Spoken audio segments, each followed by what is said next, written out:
Ei pessoal, tudo jóia? Estamos aqui para começar mais um podcast da Resgala Engenharia, a empresa que transforma seus sonhos em projetos e constrói soluções sob medida. Hoje eu estou aqui com um convidado muito especial, que é um amigo, né? O Samuel, aqui da empresa AgroSaz, né? O Samuel, ele é formado em engenharia agrônoma, é assim que fala? Isso. Isso. E é especializado em engenharia e segurança do trabalho, especializado em georreferenciamento de imóveis rurais e é, né, casado com a Letícia, pai da Laura e da Esther. Samuel, seja bem-vindo. Fala aí como é que você gosta de ser apresentado e fala um pouquinho aí, né, dessa experiência sua, né, como trabalha aí na parte de levantamento topográfico, na parte de georreferenciamento. Vamos lá bater esse bate-papo aí. Obrigado, Bruno. Obrigado a Resgala Engenharia pela oportunidade. Parabéns pela iniciativa. Obrigado. É o Samuel da AgroSaz mesmo. É Tá. isso. Então, a gente já vem trabalhando desde 2010 com a parte de levantamento topográfico, tanto na área urbana, tanto na área rural. E estamos vindo, né? Ganhando know-how e cada vez mais querendo melhorar e ampliar o nosso serviço. Ah, bacana, Samuel. É muito bacana, gente. E a gente agora vai bater esse bate-papo nosso aqui, vai ser para, né, trazer mais conhecimento das pessoas da importância, né, do levantamento, né, feito aí com profissionais, né, éticos, de qualidade, né, que seja um serviço que você possa confiar, né, porque já aconteceu, Samuel, comigo, quando eu estava começando a minha empresa aqui em São João del Rei, que eu era sócio de algumas arquitetas, e a gente pediu o levantamento topográfico de um lote, sabe? Que era fora do esquadro, para poder fazer a obra, né? Fazer o projeto arquitetônico, estrutural. E quando o pessoal foi marcar a obra lá, não coube, cara, a obra, o projeto dentro do lote, porque o levantamento topográfico estava, vamos dizer, mal feito, sabe? E deu muito trabalho, porque a gente já tinha desenvolvido toda a edificação, todos os projetos, e não deu certo, tá? Isso acontece mesmo.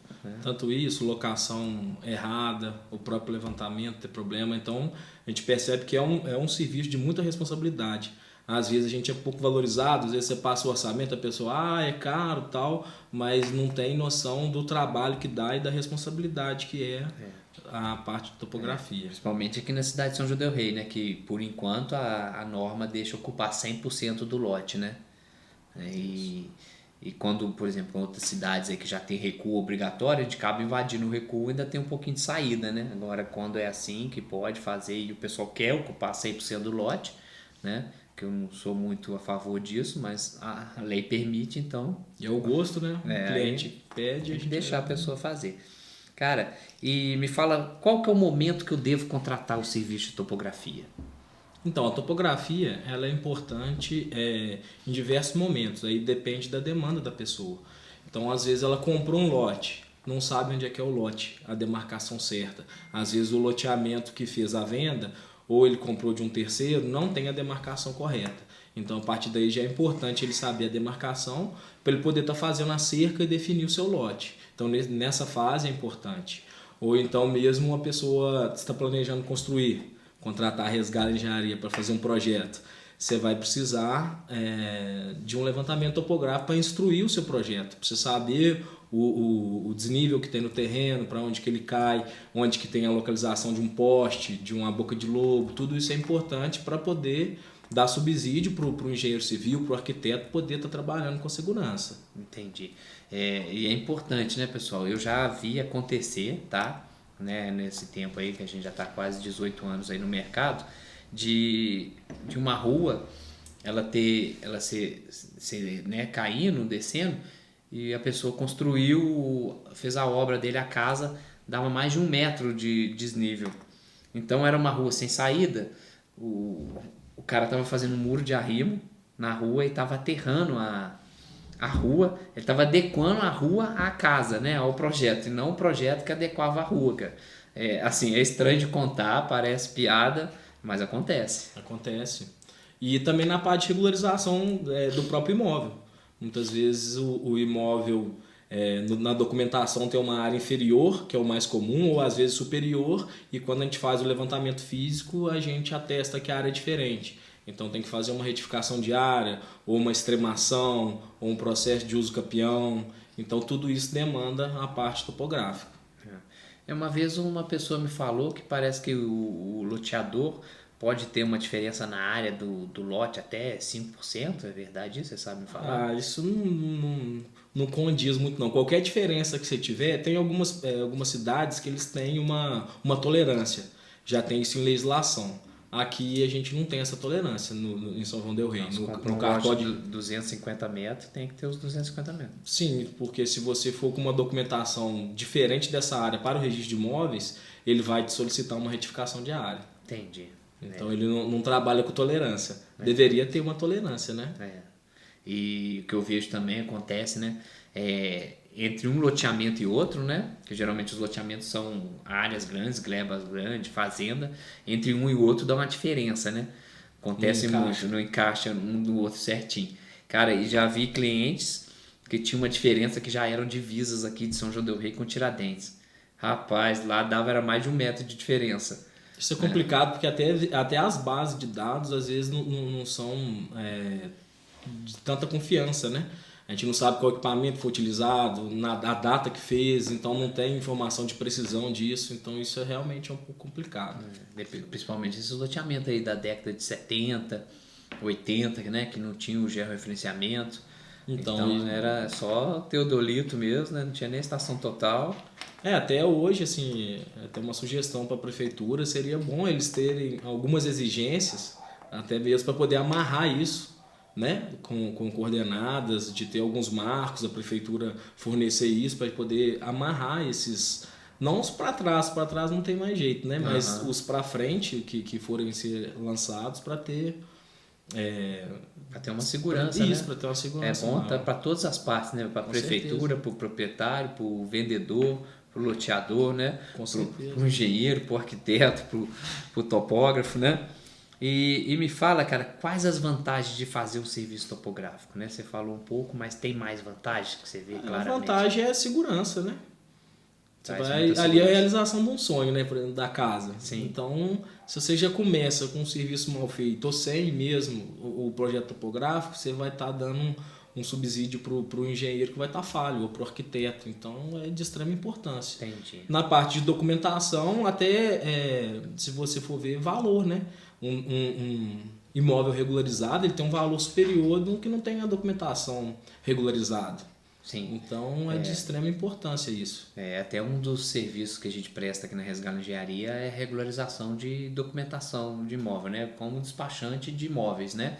Porque até eu falo com as pessoas, você tendo o documento do imóvel, o registro, sua casa vale muito mais. É a mesma coisa, você vai comprar um carro e na hora que você negocia com o rapaz lá, com a pessoa, fala 50 mil reais, tá fechado o negócio. Aí o cara vira e fala, mas eu não tenho documento não. Cara, eu tenho certeza, cara, que a maioria das pessoas já vão ficar assim, só se a pessoa for muito conhecida. Se não for conhecido, vai desistir do negócio. Com certeza. Imóvel é a mesma coisa. Se você não tem documento, tem certeza que o negócio esfria, né? Esfria. Ou ele não acontece, ou vai ser com valor muito abaixo do de mercado. Porque falta de segurança, né? Com certeza. E me fala qual que é a diferença entre levantamento plano e altimétrico e levantamento altimétrico. Então, na verdade, o plano altimétrico, a gente mede o perímetro do terreno e o nível dele. No caso, o altimétrico seria só a altimetria mesmo, só os pontos de nível. É interessante a gente diferenciar o planimétrico, porque o planimétrico ele não leva em consideração o desnível do terreno.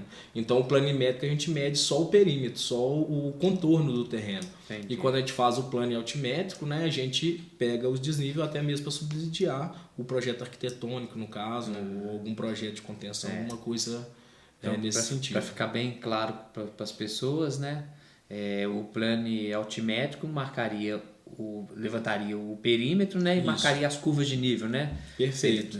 Seria com curva de nível. O planimétrico não, ele é só no plano mesmo, só o perímetro. Só o perímetro. Aí depende da demanda, porque qual que seria melhor? Depende. Se for para o projeto arquitetônico, precisa seria o plano altimétrico. Aí tem alguns casos, por exemplo, para uso capião, você precisa do altimétrico? Não precisa. Então a gente faz só o planimétrico georreferenciado, que é o que precisa ser feito. Para fins de retificação de área, a gente faz só o planimétrico. Então não tem a necessidade de fazer o plano altimétrico. Entendi. Pelo menos aqui em São João del Rei. Então isso tem diferença de cidades. Tiradentes já muda um pouquinho por conta do plano diretor. Então Tiradentes vai fazer uma retificação diária de um imóvel urbano. Você tem que fazer o plano altimétrico georreferenciado seguindo os padrões que está determinado no plano diretor. Então isso varia também de cidade, a exigência. Entendi. Eu estava lembrando aqui, porque na minha faculdade lá eu tive aula de topografia, sabe? Era Teodolito, sabe? Depois eu fui aprender a mexer na estação total, foi na experiência que eu trabalhei na prefeitura lá de Itajubá, e lá a gente adquiriu uma estação total, era um pouco mais simples, mas era uma estação total. Mas eu também na faculdade era Teodolito também. Teodolito, né? É bacana, na mão, né? Os cálculos. A gente na faculdade a gente aprende muitas disciplinas, né? Eu imaginei que eu nunca ia trabalhar com a topografia, e foi o primeiro emprego que eu tive depois de formado, foi para trabalhar de topógrafo para a prefeitura de Itajubá. Eu também não pensava que eu ia trabalhar com topografia, foi depois que surgiu a oportunidade que a gente começou. Você podia ter ido para o agronegócio, né? Tava aí, ó, milionário. Também. Nós vamos chegar lá. Aqui, e tem mais outros tipos de levantamento topográfico? Além do altimétrico, planimétrico e plano altimétrico? A gente tem, igual eu falei, depende da demanda. A gente tem o levantamento da área rural, que no caso o georreferenciamento de imóveis rurais, que aí já parte para uma outra linha. Seria mais para regularização fundiária, né? Seguindo a lei. Então, os imóveis rurais precisam fazer a certificação no INCRA, que é feita através do georreferenciamento. Entendi. Então, é uma outra linha que a gente trabalha também. E é feito normal, com estação total, tem aparelhagem diferente? Nesse caso, a gente usa um GPS, na verdade um receptor GNSS de precisão, né? Então é um outro tipo de equipamento. Você consegue fazer até com estação total, mas tem que ser amarrado com as coordenadas de um receptor GNSS. Mas hoje a gente trabalha só com o receptor GNSS para ganhar tempo, né? Com RTK que otimiza o nosso trabalho. A gente consegue fazer mais rápido. E aí vem outras coisas também. A gente trabalha com drone, com aerolevantamento. Por exemplo, a gente faz medição de matéria-prima dentro de empresa, de siderúrgica. Então isso tem esse tipo de trabalho também dentro da topografia. Entendi. Com programas, softwares específicos, a gente trabalha com isso. Faz levantamento de volume, Faz cálculo de material, né? Isso. É bacana. E por exemplo, tem né, a gente fala como topógrafo, né? Mas tem também o engenheiro agrimensor. Isso. Esse que seria o especialista mesmo, que aí você fez a especialização, né? Que eu falei lá no começo, lá, de georreferenciamento e tal. Aí foi onde você adquiriu mais know-how para poder... Isso. Né? E lá na empresa a gente tem técnico de mensura, tem o André, meu sócio, que é técnico, tem o curso de técnico de mensura. Tem o pessoal da equipe que é topógrafo prático, que já trabalha com isso há anos, que foi pegando na prática mesmo. Bacana. E quais os serviços que vocês prestam lá na AgroSAS? Então, na parte de topografia urbana, essa para instruir projeto arquitetônico, para regularização fundiária, acompanhamento de obra a gente faz, que é importante, né? Principalmente para obras maiores. Na parte rural a gente faz o georreferenciamento, né? Para cumprir a lei, né? A certificação junto ao INCRA. Fazemos o aerolevantamento para cálculo de volume, às vezes uma imagem aérea que o pessoal precisa, a gente faz. E também a parte de licenciamento ambiental. Vocês fazem marcação de obra? Fazemos. Mandar lá a parte da planta de estaca, de estaqueamento, marca as estacas para o cliente? Fazemos sim. A gente faz um levantamento inicial a partir do projeto, depois encaminha para a gente o projeto para poder encaixar e faz a demarcação em loco. Bacana. Então, Samuel, então além vocês fazem todos esses serviços, né? Quais os riscos que uma pessoa tem ao decidir não realizar esse levantamento topográfico? Então, quando a pessoa opta por não fazer o levantamento topográfico, ela corre alguns riscos. Ela pode construir no lote errado, ou então pode passar para o engenheiro, para o arquiteto, eles ficam sem informação para poder trabalhar. Então, os riscos seriam mais de segurança como um todo mesmo. Eu lembrei de uma história assim, quando eu trabalhei lá na prefeitura de Itajubá, na verdade, quando eu era estagiário. E o meu chefe lá, o saudoso Ronaldo, engenheiro Ronaldo, ele fazia serviço de levantamento topográfico, sabe? E a gente foi contratado para poder marcar um lote, porque o rapaz ficou muitos anos fora da cidade e não achava o lote dele. O bairro já estava todo construído e não achava o lote. E a gente foi lá pela documentação. Por incrível que pareça, o lote dele era no meio da quadra, sumiu o lote inteirinho. Todo mundo foi estendendo o lote 50 centímetros, 30, desapareceu um lote inteirinho no meio da quadra. A gente vê acontecer isso mesmo. E às vezes o efeito dominó também, né? Vai empurrando, o pessoal faz com base no outro, né? Isso é até importante, porque muita gente fica em dúvida na contratação do serviço. Dentro da topografia, né? Você tem a topografia igual ao plano altimétrico para instruir um projeto arquitetônico e tem também a demarcação. Não é a mesma coisa. Às vezes a pessoa contrata o serviço esperando ter o plano altimétrico para instruir o projeto e também a demarcação. Pode ser que tenha os dois, mas não necessariamente vão ser os dois. Entendi. Então são serviços distintos. Quando a gente pega a demarcação, normalmente a gente faz a análise da quadra inteira em relação ao projeto de loteamento. Entendi. Isso aí já vem uma dificuldade que a gente tem na base de dados, porque às vezes você pega planta que não tem cota, que está fora de escala, e a gente às vezes vai tirando a prefeitura, ela está em situação precária. Então a gente tem que ir tentando trabalhar da maneira que tem. Quando você tem um arquivo já no formato editável, é muito mais fácil da gente poder trabalhar nesse sentido. Principalmente esses loteamentos antigos, né? Aqui em São João del Rei tem loteamentos aí de 1950, 1960, que agora que estão sendo construídas as casas lá. E outra coisa, às vezes na própria construção do loteamento, às vezes não utilizou topografia, ou então as ruas não estão no lugar certo, às vezes dá um deslocamento, isso prejudica demais na hora da demarcação. Entendi. E quem sai prejudicado muitas vezes é quem comprou o lote.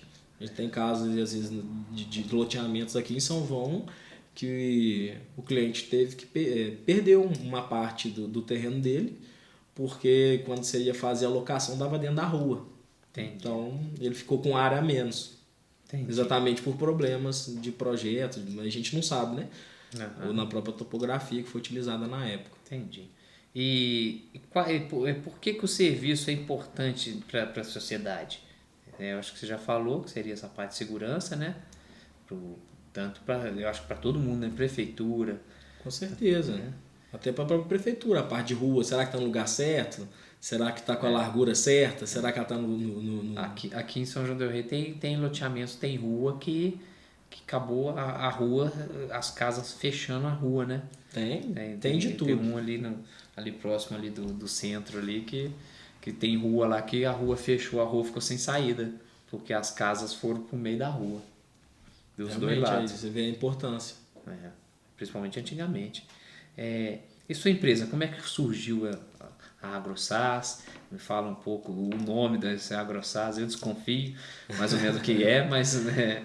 Então, a empresa surgiu em 2010, né? Eu comecei na época sozinho e por isso que veio o nome, o SAS é de Samuel Antônio de Souza, são minhas iniciais. Mas logo em 2010 eu conheci o André Mafra e a gente começou a fazer serviços em parceria e acabamos nos tornando sócios, que somos até hoje. Então a gente manteve o nome, porque já estava tudo documentado, mas hoje a empresa é minha e dele e já estamos aí há cerca de 13 anos no mercado. E deixa eu te perguntar, mas você fez agronomia, né? E por que resolveu fazer esse serviço topográfico? Então, na época que a gente começou, na verdade que eu comecei, as demandas eram mais rural. Era uma exigência do IEF fazer a verbação de reserva legal, então eu comecei com isso prestando serviço para outras empresas, como responsável técnico. E ali eu fui amadurecendo, fui começando a fazer esse serviço e foi surgindo a demanda. E com isso a gente foi agregando novos serviços, correndo atrás de novos serviços. Foi meio que adaptando ao mercado. Adaptando ao mercado. Bacana, hein? Eu queria ser engenheiro civil mesmo e fiquei no ramo, até tentei trabalhar para algumas empresas, mas não foi o sucesso não. Depois acabei ficando aqui na Resgala, criando a Resgala Engenharia e tô indo, né? É bacana, porque, né, eu acho que você fez o mais certo, é moldar ao mercado, né? Foi surgindo a oportunidade, a gente foi agregando novos funcionários, fomos treinando, e aí tinha necessidade de tal equipamento, aí fomos comprando, e assim foi evoluindo, de acordo com as demandas. Entendi. E qual que é a diferença da AgroSas para as outras empresas aí que estão no mercado, principalmente da nossa região? Então, hoje a AgroSas tem um know-how grande, né? Já estamos, então, como a gente falou, há 13 anos no mercado. Então, a gente preza muito pela qualidade, pela pontualidade. Trabalhamos com equipamentos de ponta, a gente investe nisso. Então, são equipamentos calibrados, nossos veículos são segurados, nós temos uma empresa registrada, então emitimos nota fiscal, e estamos sempre tentando trabalhar atualizado, né? Para poder prestar um serviço de qualidade. Isso é bacana. Ele falou uma coisa que veio à minha cabeça, né? Para você que está assistindo aí, está gostando do conteúdo, para a gente trazer mais conteúdo legais aí, pessoal, vou pedir para vocês seguirem a gente, seguir a parte da Resgatearia, tanto no Facebook, Instagram, aqui no YouTube, tá? Porque esse é o nosso pagamento. Quando a gente vê as curtidas lá, a gente incentiva a gente gravar mais vídeo, trazer convidados aí especiais, que nem o Samuel, para poder tá trazendo sempre conteúdo aí para acrescentar no conhecimento aí das pessoas, tá? Então, paga a gente aí deixando o like e se inscrevendo no nosso canal. A gente tá com uma meta, Samuel. Agora a gente tá, né, em julho de 2023. Se Deus quiser e eu sei ajudar, até final do ano eu vou ter 1000 inscritos no meu canal. Se Deus quiser, me ajuda aí, viu, pessoal? Todo mundo, cada um pedir para a esposa, o esposo, os filhos já se inscrever, rapidinho a gente chega. Isso aí. E você trouxe alguma inovação? A AgroSas traz alguma inovação para o mercado? Sim, a gente está sempre em busca de inovação. Então, as tecnologias que a gente utiliza hoje são inovadoras. O próprio aerolevantamento com drone é uma tecnologia nova, os softwares que a gente utiliza também. Então, a gente está sempre tentando trabalhar atualizado com o mercado. E ficou meio que lá, você faz uma parte, o André faz outra. Como é que ou todo mundo faz tudo? Isso. Não, a gente deixa dividido. O André tem um know-how grande nessa parte de projetos, então ele fica mais nessa parte de projetos. Fico mais na área administrativa, na captação de clientes. E a gente tem toda uma equipe lá, né? Hoje nós somos 16 pessoas.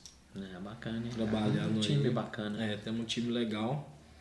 E estamos aí para atender as demandas do mercado. Faz parte de loteamento? Faz também? Não? Alguma coisa de loteamento? Fazemos alguma coisa de loteamento. A gente faz o planeamento, que é o pontapé, né? Tanto na parte de loteamento quanto na parte do projeto arquitetônico, né? Por exemplo, a pessoa fazer, né, o arquiteto, o projetista fazer o urbanístico, precisa do levantamento planeotimétrico da área. E para fazer o arquitetônico a gente precisa também do planeotimétrico do lote, né, do terreno. E depois, posteriormente, no acompanhamento da obra, na marcação, na demarcação dos lotes, a gente presta esse serviço também. Bacana. E como é que funciona lá? Qual que é a relação, né, do serviço de topografia com o serviço de engenharia? Como os dois se relacionam? Uma boa pergunta, né? Eu acho assim, né? Porque a gente vai seguindo aqui, pessoal, um script, falei que o Samuel é um bate-papo. Eu acho que relaciona assim, o meu serviço, né? Por exemplo, da minha empresa, para fazer por exemplo, a gente faz tanto os projetos de urbanístico e tanto do arquitetônico. Para a gente fazer um serviço bem feito, né? A gente precisa do levantamento planeotimétrico, né? Vamos dizer, do loteamento. Loteamento nem se fala, que para embasar cálculo para rede de água, rede de esgoto, rede de água pluvial, não tem nem que se falar que eu preciso das curvas de nível. Não tem, porque no arquitetônico tem muita gente que ainda arrisca, sabe? Fazer só com, por exemplo, só o altimétrico, né? Sim. Só o perímetro. E fala, cara, depois na obra eu adequo lá, eu olho aqui, lá tem 2 metros de desnível. O de esgoto, por exemplo, a rede de coleta de esgoto não tem nem chance. Porque o esgoto é uma coisa interessante. O pessoal acha que o esgoto é só o esgoto descer por gravidade, sabe? E não é. Na rede de esgoto tem um negócio muito importante, que é a tensão trativa, que chama. Por norma, a tensão trativa tem que ser 1 Pascal, sabe? que é essa tensão trativa? Seria a energia, né, a água descendo, né, do esgoto descendo, né, da água de uso ali descendo, vai levar as partículas, né, do esgoto, né, e não entupir. Então tem essa energia de 1 Pascal é o mínimo. E tem também a velocidade máxima, porque dependendo da inclinação, se for muito inclinado, o escoamento não é mais um escoamento linear, que a gente chama, vira um escoamento turbilhonado. Né? E isso aí vai lançar partículas, né, de esgoto, de fezes dentro no alto do tubo, que ali não vai lavar, ele vai entrar em decomposição e começar a gerar gás em excesso na rede de esgoto. Aí é imprescindível, né? Então se relaciona de toda maneira, é um pré-requisito, vamos dizer assim, né? Então quem se arrisca a fazer um projeto sem ter um levantamento topográfico, ele não vai ter confiança para poder tá projetando. Então, porque as pessoas acham que é simples, é esgoto, ele desce por gravidade e vai descer para aquele sentido lá, mas não é, isso aí é importante, cara. É importante, o projeto é muito importante, né? Então, às vezes o brasileiro não gosta muito de fazer o projeto, acompanhar certinho, porque acha que é um gasto a mais, e às vezes não é. É igual o acompanhamento de um profissional da área. Às vezes a pessoa quer economizar e acaba no final gastando mais. É um investimento, né? Então... Eu aprendi uma frase, foi até num seminário que eu participei do Ministério Público, né, na verdade do Tribunal de Contas de Minas Gerais, e eu não sei se a frase era do engenheiro que estava lá dando a palestra pra gente, ou se é de algum autor. Se alguém souber, pode pôr nos comentários aí que a gente dá a autoria aí, né? Mas só que ele falava, não existe obra melhor que o seu projeto. Né? Nesse sentido, quer dizer, se o projeto está ruim, cara, para ter certeza que a obra vai estar ruim também. Porque no papel é muito fácil. Então é fácil de planejar, e fácil de modificar e adequar o que precisa. Depois que foi lá para a obra, tudo que era fácil vai ficar muito caro. Então quebrar, refazer, ou então não funcionar. Então a importância da topografia dentro do que você está falando. Se a gente não apresentar um trabalho satisfatório para o engenheiro projetar... vamos imaginar assim, trazendo para uma linguagem bem fácil, né? O cara, quando projeta um avião, se ele não tiver uma estimativa, tiver um projeto que aquele motor vai voar tantas horas com tantos litros de combustível, cara, não tem nem como testar, porque pode ser que nem sai do chão. Na hora que sai do chão não dá tempo nem de voltar, né? Você consumiu... tem uma potência enorme. Mas depende, decola, já consome combustível todo e vai cair. Então, tanto faz, né? A mesma coisa. Se você, eu tenho um potencial, tenho um terreno top, dá para fazer uma casão bacana. Mas se o projeto já tá ruim, não vai ficar um casão bacana, não. Vai ficar uma casinha. Realmente. Um puxadinho, tá? Então, você tem alguma coisa para acrescentar, Samuel? Uma coisa que você fala assim, isso aqui a gente não comentou, que seria importante frisar? Não, acho que no bate-papo deu pra gente falar superficialmente dessa área de topografia que a gente trabalha. Tá. Eu queria agradecer a oportunidade de estar aqui. É a gente que agradece, Samuel. Eu queria agradecer mais uma vez o Samuel, a AgroSaz, né, parceiro nosso, tá? Queria agradecer vocês aí que estão sempre curtindo nosso conteúdo. E se tiver sugestão também, gente, de alguém que você queira que a gente traga aqui, bate um papo para esclarecer, tirar dúvida, porque tem gente que às vezes fica... às vezes até tímido de ligar para um profissional, tirar dúvidas, saber a importância, né? A gente já teve aqui a Larissa da Marmorrey, a gente está agora com o Samuel, a gente já teve a Priscila da SolarMig falando sobre energia fotovoltaica, a gente teve o Wilson lá da Firmino Impermeabilizante, e a gente está com alguma programação legal. Então, mas se tiver sugestão, pessoal, manda pra gente que eu entro em contato e a gente vai chamar ele aqui, tá? Eu quero agradecer mais uma vez, Samuel, agradecer você, e segue a gente aí nas redes sociais, curte nossos vídeos, né? Que isso aí dá muita moral pra gente poder continuar fazendo. É isso. Beleza? Obrigado. Obrigado, pessoal.